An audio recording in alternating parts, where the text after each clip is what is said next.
बेटियां बेटियां घर छोड़ती हैं, घर वालों को नहीं। पूनम की ये भावुक कहानी कर देगी आपकी आंखें नम। 2 वर्ष पहले खिड़की के पास खड़ी पूनम सोच रही थी, भाई दूज आने वाला है।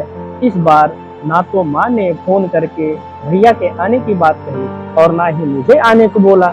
ऐसे कैसे हो सकता है? हे भगवान, सब ठीक तो है ना?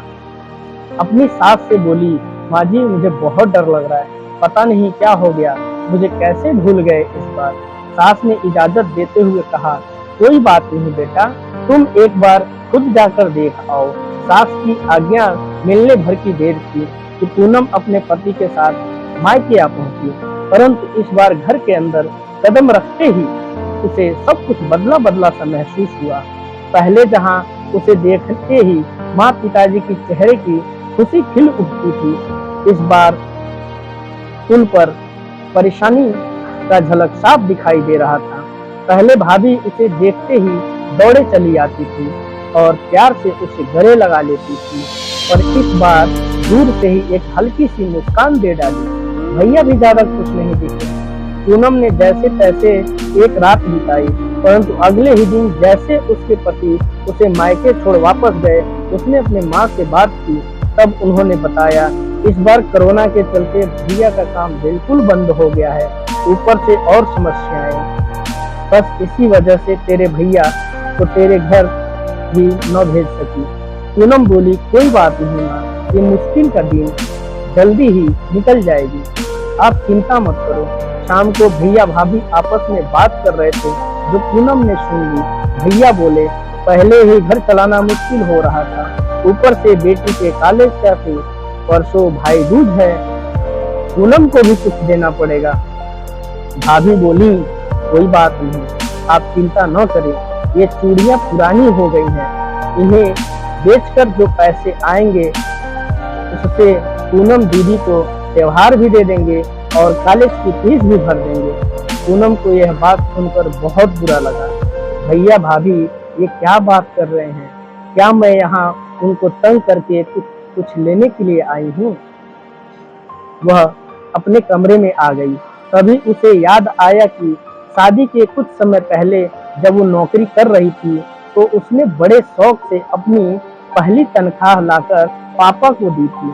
तब पापा ने कहा था, ये पैसे अपने पास ही रख ले बेटा, मुश्किल वक्त में काम आएगा। उसके बाद वह हर महीने अपनी सारी तनख्वाह बैंक में जमा करती थी। शादी के बाद जब भी वो मायके आई तो माँ ने उसे पैसे निकलवाने को कहा, पर पूनम हर बार कह देती थी, अभी मुझे बहुत जरूरत नहीं है, पर उन पैसों की उसके परिवार की जरूरत है। वह अगले ही दिन सुबह भतीजे को साथ लेकर बैंक गई और सारे पैसे निकलवा कर भतीजे की कॉलेज की फीस भी भर दी। फिर वह घर की जरूरी सामान खरीदकर घर आ गई। पहले दिन जब भैया का टीका किया तो भैया ने भरी आंखों से उसके हाथ में 100 का नोट रखा। पूनम मना करने लगी तो भैया बोले, ये तो शगुन है पगली, मना मत करना। पूनम बोली, भैया बेटियां मायके शगुन के नाम पर कुछ लेने नहीं, बल्कि अपने माँ बाप की अच्छी सेहत की कामना करने, भैया भाभी को माँ बाप की सेवा करते देख ढेर सारे दुआएं देने और बड़े छोटे भतीजे भतीजियों को नजर उतारने आती है। इस बार मायके की दहलीज पार करते ही ईश्वर से उस दहलीज की सलामती की दुआएं मांगती है।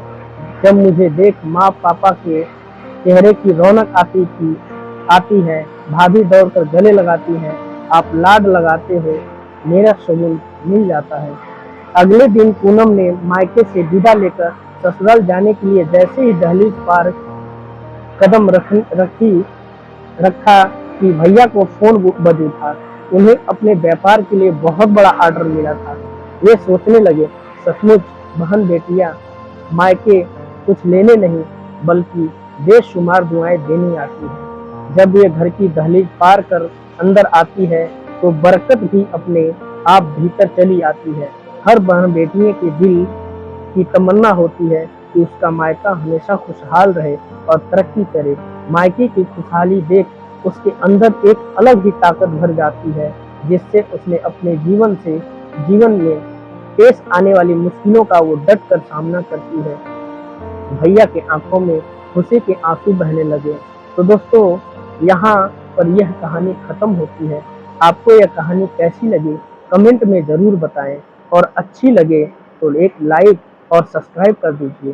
धन्यवाद दोस्तों, मिलते हैं आपसे नेक्स्ट वीडियो के साथ।